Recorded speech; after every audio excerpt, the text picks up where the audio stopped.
चलो ठीक है। नोटबुक लेके आप सब बैठे हैं कि नहीं बैठे हैं? नोटबुक जरूरी है।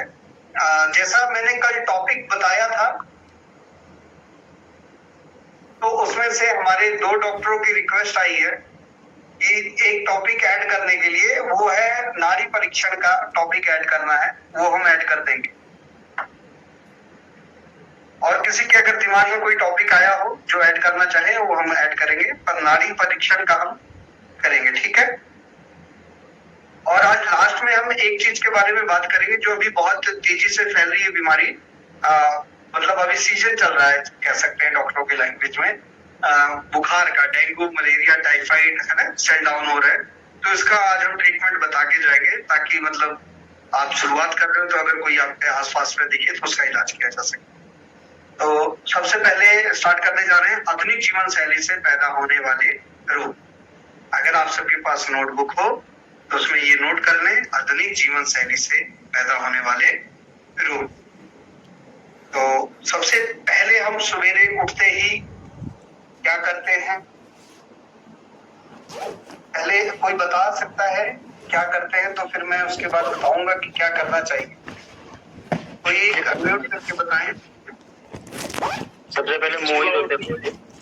सुबह उठ सबसे पहले अपने हाथों रगड़ के और अपने हाथों को देखना चाहिए आंखों में लगाने के बाद। अच्छा, ठीक है। हाँ, ये बहुत सही इन्होंने बताया। एक्चुअली क्या होता है, जैसे हम आधुनिक जीवन शैली में एक पैदा होने वाले रोग में ये बहुत बड़ा है कि सवेरे उठते ही सबसे पहले लोग अपना फोन उठाते हैं। सबसे पहला जो टच होता है वो फोन का होता है। तो इससे छुटकारा पाने के लिए अपने फोन को रात को दूर रख के सोना चाहिए। इसके 2 बेनिफिट होंगे। एक बड़ा बेनिफिट ये होगा कि सवेरे उठ के हम सबसे पहले फोन नहीं उठाएंगे। दूसरा बड़ा बेनिफिट ये होगा कि रात को हम चैन की नींद सो सकते हैं। इसकी रेंज जो आती है, मोबाइल की रेंज, जो रात को हमें तंग ना करे, तो इसके लिए इसको हमें दूर ही रख के सोना चाहिए। ये बड़ा बेनिफिट होगा। जैसे आधुनिक जीवन शैली में से पैदा होने वाले रोग में पहला ये है कि हम सवेरे उठते ही सबसे पहले फोन उठा के देखते हैं। तो इसका नुकसान क्या है? जैसे रात जब हम सोते हैं तो पूरी बॉडी हमारी रेस्ट मोड पे होती है। सिर्फ 3 से 4 पार्ट ऐसे होते हैं जो रात को अपने आप को रिपेयर करते हैं, ठीक है। तो जैसे अगर आप कहीं जा रहे हैं और आपको नंगी बिजली की तार अगर आपके हाथ में लग गई तो आपको झटका लगता है, वैसे ही जो उस समय फीलिंग होती है, जो इरिटेशन होती है, जो गुस्सा आता है, वैसे ही जब हम सवेरे उठते हैं तो हम नॉर्मल रहते हैं और हमने फोन को जैसे ही पकड़ा तो हमारे बॉडी के सेल को वैसा ही झटका लगता है जैसे हमें बाहर टच करने पे। तो हमारी बॉडी उसी टाइम इरिटेट हो जाती है। और आप देखते होंगे आजकल के बच्चे जब सवेरे उठते हैं, क्या मम्मी आपने सवेरे इतनी जल्दी उठा दिया, पापा से लड़ जाएंगे, भाई बहन से लड़ जाएंगे, या किसी के कोई बॉयफ्रेंड गर्लफ्रेंड होंगे, या कोई तो को दोस्तों को मैसेज करेंगे, यार आज मूड ठीक नहीं है। ये होता है। और हमारे जब पहले फोन नहीं रखा जाता, और या आज गाँव में जाके देखोगे जो फोन घर के अंदर रख के बाहर सोते हैं, सवेरे उठते बिल्कुल ताजा महसूस करते हैं और राम राम से शुरुआत करते हैं और एक खुल के आवाज निकलती है। और जो बच्चे रात को फोन सर के सिराने रखते हैं, सवेरे उठते ही फोन उठाते हैं, तो उनकी इरिटेशन वाली आवाज होती है, उनकी आवाज में एक झल्लाहट रहती है। तो इसीलिए हमें रात को फोन अपने सिराने नहीं रखना चाहिए और सवेरे उठते ही सबसे पहले फोन को भी नहीं टच करना चाहिए। तो सवेरे उठते ही सबसे पहले हमें करना क्या चाहिए? सबसे पहले तो उठ के हमें अपनी दोनों हथेलियों को देखना चाहिए। मंत्र चिकित्सा में अगर हम जाएंगे तो मैं बताऊंगा कौन सा मंत्र पढ़ा जाता है। नहीं तो फिर भी आप सब जिस धर्म से हैं वो अपने भगवान को आप याद कीजिए। आप सब जिस धर्म से है और अपनी हथेलियों को रब कीजिए, अपने किसी खास इंसान को याद करते हुए। माता जिसका जो धर्म हो, अपने हाथ में हाथ को देखते हुए अपने इष्ट देवता को, अपने भगवान को याद कीजिए। नहीं, अगर आप सब कहते हैं कि मैं नास्तिक हूँ या कुछ, तो अपने माता पिताजी को याद कीजिए और उनका नाम लेते हुए रब कीजिए। अपने गुरु का नाम लेके अपने हाथों को रब कीजिए और चेहरे पे हाथ रखते हुए धीरे से पीछे ले जाइए। तो इससे क्या होगा, आपके जितने एक्टिवेट सेल नहीं है जो डेड हो रहे हैं या रेस्ट मोड में जा रहे हैं, तो उनपे जब ये चीज होगा तो ये बहुत अच्छा रिजल्ट इसका आएगा। तो सबसे पहले हमें ये करना है। उसके बाद हम क्या करते हैं, पेस्ट करते हैं। उसके बाद प्रभु जी हम लोग पानी पीते हैं।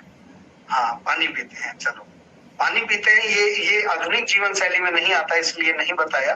पानी तो हम बहुत पहले से पी रहे हैं, पर इसके बारे में आपने बताया पानी पीते हैं, तो इसके बारे में मैं बता देता हूँ कि जैसा आजकल बहुत सारे डॉक्टर हैं, बहुत सारे यूट्यूब चैनल हैं, कई डॉक्टर लाइव आके या सेमिनार में बताते हैं कि सवेरे उठ के हमें गर्म पानी पीना चाहिए। और एक जगह मैंने एक आर्टिकल पढ़ा था कि जापान के कुछ डॉक्टरों ने ये दावा किया था कि अगर 9 महीना लगातार गर्म पानी पी लिया जाए तो लगभग सारी बीमारियों उन्होंने कवर किया था कि 1 महीना पीने से ये बीमारी खत्म होती है। तो ऐसा नहीं है, ये मेरा मानना है। आप सब इसको ट्राई कर सकते हैं कि गर्म पानी सवेरे उठ के नहीं पीना चाहिए। उसका रीजन आपको बताता हूँ कि हम जिन्होंने भी आयुर्वेद लिखा है, महर्षि चरक जी ने, है ना, भागवत जी ने, जो भी हमारे महान ऋषि हुए हैं जिन्होंने आयुर्वेद लिखा है, उस टाइम ना स्टोव हुआ करता था, ना सिलेंडर हुआ करता था, ना चूल्हा होता था। तो वो पानी को साथ ले, मतलब गर्म करने की इक्विपमेंट्स को साथ लेके नहीं घूमते थे कि गर्म करते हुए। कहीं नहीं लिखा है अगर कि गर्म पानी, ठीक है, बीमारी स्थिति में इंसान को पानी गर्म के साथ मतलब बताया हुआ है कि आप ले सकते हो, बट सवेरे उठ के रीजन ये है कि जैसे एक बुजुर्ग आदमी को आप डंडा पकड़ा दोगे तो सारी जिंदगी वो फिर सीधा नहीं हो पाएगा, वो उसी के सहारे चलेगा। वैसे ही क्या होता है, अगर आप गर्म पानी की आदत अपने शरीर को डाल लोगे तो आपको सारी जिंदगी गर्म पानी पीना पड़ेगा। मैं पिछले 3 दिन पहले किसी चैनल पे लेक्चर दे रहा था, तो वहाँ एक सर थे, उन्होंने बताया कि मैं 3 साल से गर्म पानी पी रहा हूँ और उनको कोई प्रॉब्लम नहीं हुई। पर ये सही है, आप लगातार 5 साल पी जाओ, आपको प्रॉब्लम नहीं होगी। पर अगर किसी दिन आपको पानी नहीं मिला ना, फिर आपको प्रॉब्लम होगी, क्योंकि आपने अपनी बॉडी को आदत डाल दी उस चीज की। हमें अपने शरीर को किसी चीज की आदत नहीं डालनी चाहिए। भगवान को देखिए, नेचर को देखिए, वो हर दूसरे तीसरे महीने फल चेंज करते हैं। आम का सीजन आता है तो 3 महीने ही आम होते हैं, मतलब लगने से लेके पकने तक 3 महीना। अमरूद का सेम सीजन होता है, सेब का सेम सीजन होता है। ऐसे ही लगातार 12 महीने इसलिए नहीं देते क्योंकि उनको भी पता है कि कोई भी चीज की आदत नहीं डालनी चाहिए। तो मौसम चेंज हो रहा है हमारे इंडिया में, लगातार एक मौसम नहीं रहता। तो इसका मेन है कि हमें अब उस आदत नहीं डालनी चाहिए उस चीज, जो चीज मतलब हम कंफर्ट जोन में क्यों रहें। अगर अपने शरीर को ठीक रखना है तो कंफर्ट जोन छोड़ दीजिए। तो ये दूसरा याद रखना कि पानी गर्म नहीं पीना। कोई बीमार है, किसी को कफ की कोई प्रॉब्लम है, सर्दी है, बुखार है, तो 2-4 दिन 5 दिन आप दे सकते हो, उससे आदत नहीं पड़ेगी। बट अगर आप ये सोचो कि गर्म पानी पीने से ही ठीक होता है, तो वहां प्रॉब्लम आएगी। तो अब हम आते हैं नहाने पे। आधुनिक जीवन शैली में नहाना आता है क्यों? क्योंकि आजकल हमने अपने बाथरूम में बहुत सारे इक्विपमेंट्स लगाए हैं, शावर लगाया है, बहुत सारी चीजें है। तो इसलिए जी, कोई बोलना चाहेगा? हम नहाने पे आते हैं। पीजीआई की पीछे रिपोर्ट आई थी, और आप नोट करना, ज्यादातर पैरालाइज पेशेंट जिनको पैरालाइज होता है वो नहाते वक्त ही होता है, और लगभग 40 साल की एज के बाद नहाते वक्त पैरालाइज हो जाता है। पीजीआई की भी रिपोर्ट आई थी कि उनके पास, और उन्होंने ये नीचे मेंशन किया था कि हमें नहीं समझ आ रहा है कि जितने पेशेंट आए हैं सब नहाते हुए पैरालाइज हुए हैं। लगभग उनके 70% पेशेंट थे, बाकी एक्सीडेंटल केस अलग होता है, पर नहाते हुए पैरालाइज हो जाता है। जी, दादाजी बाथरूम में गए थे और गिर गए, चुलट हो गया। तो वहां प्रॉब्लम पता है कहाँ आती है? नहाते वक्त ही पैरालाइज होता है। उसका रीजन ये है कि हम गलत तरीके से नहा रहे हैं। जैसे आप नहाने जब जाइए तो कभी खड़े होके नहीं नहाना है, हमें हमेशा बैठ के ही नहाना है। और पहला पानी हमें अपने पंजों पे या नाभि में डालना है। पैर के पंजों पे या नाभि पे, 2 जगह ये डालना है। आप सब लगभग जितने लड़के हैं इसमें मेल पर्सन है, सब तो नदी में जरूर नहाए होंगे, नदी नहर तालाब में सब नहाए होंगे। आपने इस समय एक बात नदी में मतलब आप नाभि तक ही जाते या कमर तक ही, जब इस गहराई तक आप पहुंचते हो तो अपने आप आदमी वहां बैठ जाता है, ऐसा होता है? जी गुरु जी। हाँ, तो जब आप इस कमर तक की भी गहराई पे जब जाओगे तो अपने आप बैठ जाते हैं। उसका मेन रीजन ये है कि कुदरत आपको अपने तरफ हमेशा आकर्षित करता ही करता है। तो यहाँ मेन रीजन ये है, आप जानवरों को देखो, जानवर भी जाते हैं तुरंत के तुरंत बैठ जाते हैं पानी में। तो उसका मेन रीजन यही है कि हमें जब भी नहाना है तो हमें बैठ के ही नहाना है, क्योंकि 2-3 रीजन है। एक तो जब हम पानी डालते हैं सीधा खड़े सर पे, तो ब्लड का प्रेशर एक बैक डाउन आता है, हार्ट पे प्रेशर पड़ता है उसका। अगर हम डायरेक्ट यहाँ पे डालेंगे तो उससे फ्लो आएगा डायरेक्ट, यहाँ हार्ट पे पड़ता है और उसी फ्लो से जाता है। और पानी का बहाव हम लगातार जल्दी जल्दी पड़े रहते हैं, डालते रहते हैं, तो वो प्रेशर लगातार बढ़ता रहता है। तो कई बार ऐसा होता है कि हमारी बॉडी झेल नहीं पाती, तो पानी हम डालते हैं तो वो बार बार हम लगातार पानी डालते हैं तो उसका प्रेशर जो है हमारे हार्ट में झेलना पड़ता है।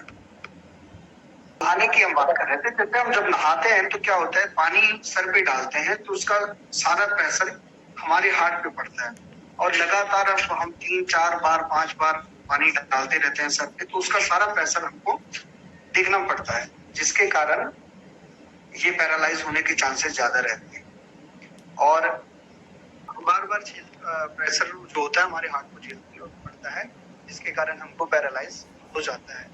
और उसके बाद अगर हम बात करें, अगर हम बैठ के नहाते हैं तो क्या होता है कि हमारी नसें आपस में लगती हैं और वो उस चीज के लिए, मतलब अब कोई चीज स्ट्रेट है और उसी चीज को अगर इस लेवल पे रख दिया जाए तो वो ज्यादा स्ट्रॉन्ग हो जाती है। वैसे ही अगर हम खड़े हैं तो हमारे मतलब प्रॉब्लम के ज्यादा चांसेस रहते हैं, और जब हम बैठ जाते हैं हमारे घुटने हार्ट तक लग जाते हैं तो उसको क्या होता है, थोड़ा सपोर्ट मिल जाता है, जिसके कारण कोई समस्या नहीं आती। और आजकल एक और बड़ा प्रॉब्लम ये आती है कि हम जो शावर यूज करते हैं, मिनट में जाते हैं, यूज करते हैं और वापस आ जाते हैं, वो उसका भी यही है कि अगर आप डायरेक्ट लगातार पानी ऊपर से गिर रहा है तो भी आपके वो प्रेशर आपके हार्ट को ही झेलना पड़ता है। तो नहाने का जो सही तरीका है, हमें जानवरों से सीखना चाहिए। जानवर का सबसे पहले पैर पड़ता है पानी में और वो बीमार नहीं होते, ना उनको पैरालाइज होता है। उन जानवरों की बात नहीं करूंगा जो आप घर में बांध के रखे हो, जो उनकी मैं बात नहीं करूंगा, क्योंकि कई लोग कहते हैं कि हमारे कुत्ते को पैरालाइज हो गया जी। आजकल कई गायों को पैरालाइज हो जाता है, तो आपने उनको खूंटे में बांध के रखा है, अपने हिसाब से खाना खिला रहे हो, अपने हिसाब से उनको नहला रहे हो, तो उनका नहीं कर सकता ना। जो जानवर बाहर रह रहे हैं जंगलों में, जो अपना लाइफ स्टाइल खुद जी रहे हैं, उनको प्रॉब्लम नहीं आती। तो वैसे ही सबसे पहले हमें पानी हमारे पैरों पे डालना चाहिए। उससे क्या होगा, सेंसिंग पॉइंट स्टार्ट होंगे और हमको मैसेज आएगा कि पानी जैसी कोई चीज आने वाली है। उसके बाद पानी घुटनों पे डालिए, फिर नाभि पे डालिए। नाभि पे डालते डालते पूरी बॉडी को मैसेज चला जाएगा कि हमें किसी चीज के लिए सतर्क रहना है, कोई नए बदलाव होने वाला है बॉडी में। और उसके बाद अगर आप पानी फिर कंधों पे डालिए, फिर सर पे डालिए, तो इससे आप बचे रह सकते हैं, आपको कभी कोई प्रॉब्लम नहीं आएगी। और सर्दियों में अगर आप पानी अपने मुंह में रखते हैं उसके बाद पानी डालते हैं तो भी बहुत अच्छा रिजल्ट इसका होता है।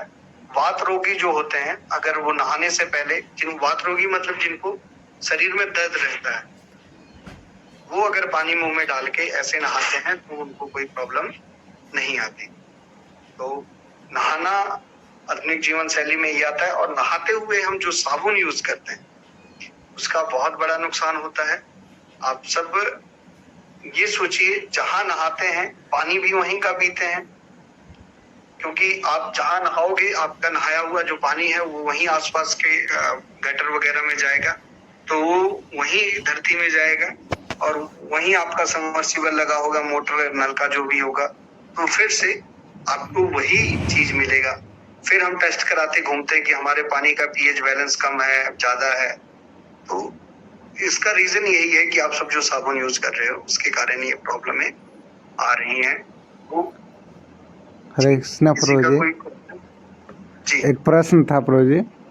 तो जैसे कि बरसात होता है अचानक और लोग भीग जाते हैं, अचानक बीमार हो जाते हैं, तो कारण यह है क्या प्रभु जी? कारण यही है चलिए कंफर्म। ठीक है प्रभु जी, हरे क्योंकि देखिए ऐसे ऐसे तो लोग रोज ही नहाते हैं और जी। कई लोग तो बाथरूम में चले जाते हैं 15 मिनट 20 मिनट आधी घंटा तक नहाते हैं, वो रोज बीमार नहीं पड़ते। पर बरसात का पानी पड़ गया तुरंत बीमार पड़ गए, तो उसका रीजन यही है कि क्योंकि बरसात के जो पानी का जो गुरुत्वाकर्षण बल होता है बहुत ऊपर से आ रहा है, उसकी स्पीड बहुत है। वो हमको सिर्फ देखने के लिए होता है कि स्पीड नहीं है, बट उसकी ऊंचाई जिस लेवल से आ रही है वो अपना उस फ्रिक्वेंसी से आपकी बॉडी में पड़ेगा, तो ब्लड का फ्लो ज्यादा ही होगा, जिसके कारण आपको बीमार होते हैं। खांसी जुकाम बुखार, आपके जो वात पित्त कफ ये 3 दोष होते हैं उसको डिसबैलेंस करता है। जी प्रभु जी, तो धन्यवाद। हाँ, और जब आप गर्म पानी से नहाएं तो गर्म पानी हमेशा पहले घुटनों पे ही डालना चाहिए।